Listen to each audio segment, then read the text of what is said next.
Hello again, everybody, and welcome back to the Independence Public Library's Science Time.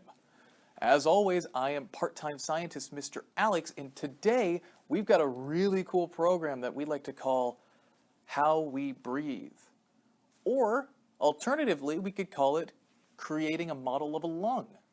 Because what we're going to do today is using very simple materials like this bottle right here, a couple balloons, and possibly rubber bands. We're going to be able to create a model of a lung that we can use to show how it is that we breathe.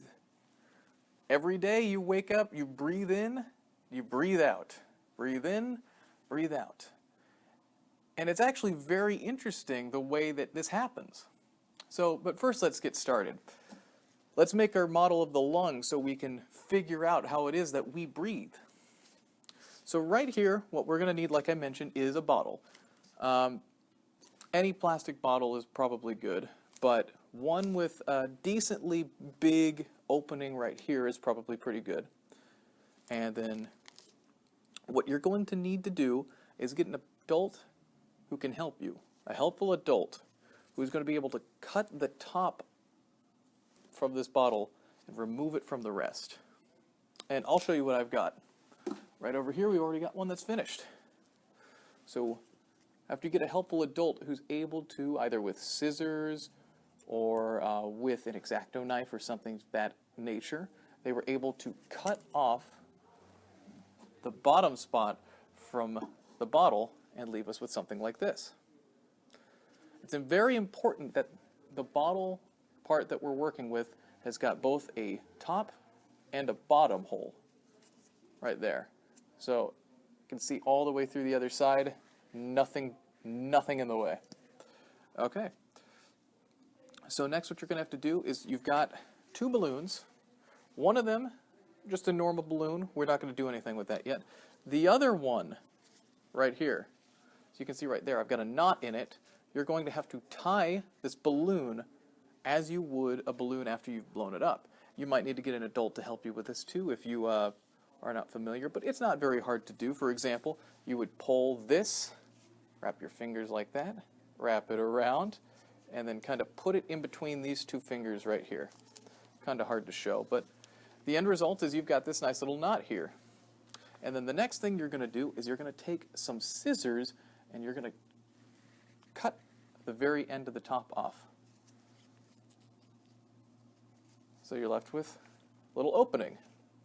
The normal opening side is closed, and the normal top is now cut open into a hole. Interesting, but it works well for this project. So normal untouched balloon, and then tied balloon with a cut top. Now, with these simple pieces, we will be able to create our lung model. So first off, what we're going to do, flip this upside down so the big end is up here. And if your balloon is the right size, it should just go over nicely. We are going to take the balloon that we cut the top off and we're going to wrap it over here. And this can take a little bit of doing, but should not be too hard. And just like that, we've got it. The whole thing is covered. It's almost like a little drum. Okay, that is balloon number one. Now for this balloon, we are going to cover the other end with it. But we're going to do it by putting the big inflating part of the balloon and sticking it inside so it kind of hangs there. And then we'll take the end, and similar to the other balloon, we're going to wrap around the entrance.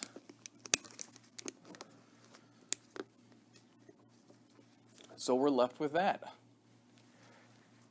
And voila, there you go. It's a model of a lung. I can already see it's coming apart right there. There we go. And that's why I've also added the option to add the rubber bands, because that'll make sure to hold the balloons in place once you've got it on there. And you can just put those rubber bands around where you tied the lids, or around where you tied the balloons, attach them to. There you go. Our completed model of a lung. And it doesn't look like much right now, but take a look. So we're going to grab this piece down here, the part that's tied, and we're going to pull down on it. Oh, the balloon has filled with air. That's very cool. And then I let go of it and it deflates.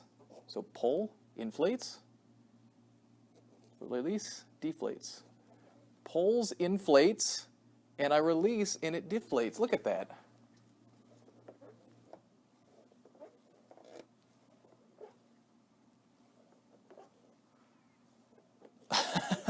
That's really cool. Why does it do that, do you think?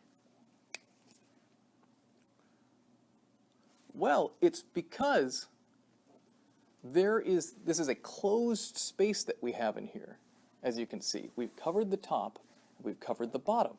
So when we pull down on it, we make the space grow bigger.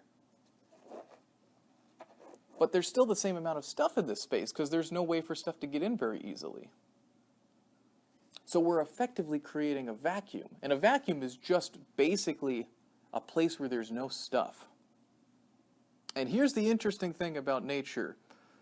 It doesn't really seem to like vacuums. Or rather, if a vacuum exists, it gets filled. So by pulling up on this, we increase the amount of space that's in our empty bottle. But it can't just have empty space there, so it tries to fill that space with air from out here. And how can it get in? Through the hole right here. So if we pull down at the bottom, we make more space.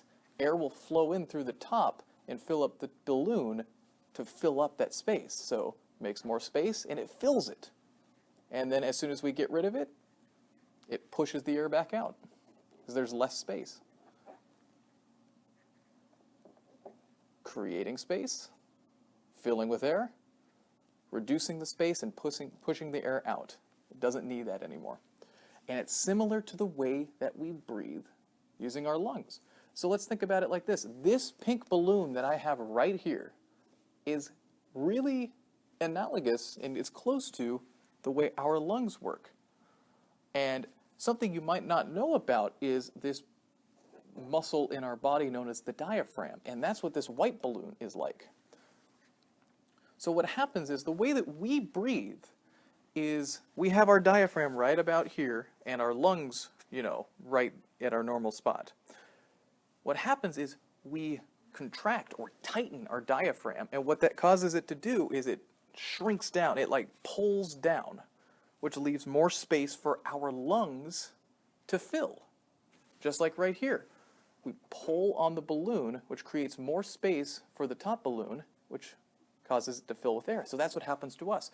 We tighten our diaphragm, makes much more room for it, and it forces air into our lungs.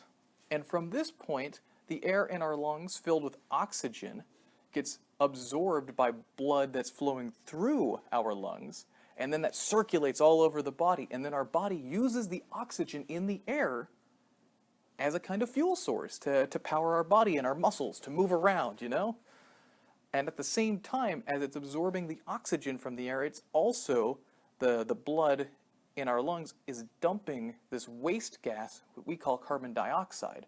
And carbon dioxide is just the result of, normal body processes, but we don't need anymore. So we breathe in, the oxygen in the air gets absorbed into the lungs, circles through the blood, and at the same time, the waste carbon dioxide is dumped into the lungs, and then we relax our diaphragm and it goes back to the normal position, and the lungs deflate. So we breathe in and breathe out. Breathe in, breathe out. Breathe in, and we breathe out. And that is how we breathe. Through our diaphragm contracting and making space for our lungs to have to fill with outside air coming in. Really, really, really cool. It's like physics and biology put together. So I'm really glad I could show this with you today, and I'm glad that you were able to make it. Very simple, but a very cool way to understand and show off how it is that our bodies do something as simple as breathing. So thank you guys for joining us for this science time. I hope you enjoyed it and made something really cool out of it. Once again, I'm part-time scientist Mr. Alex, and I hope that you have a fantastic rest of your day. Take care, everyone.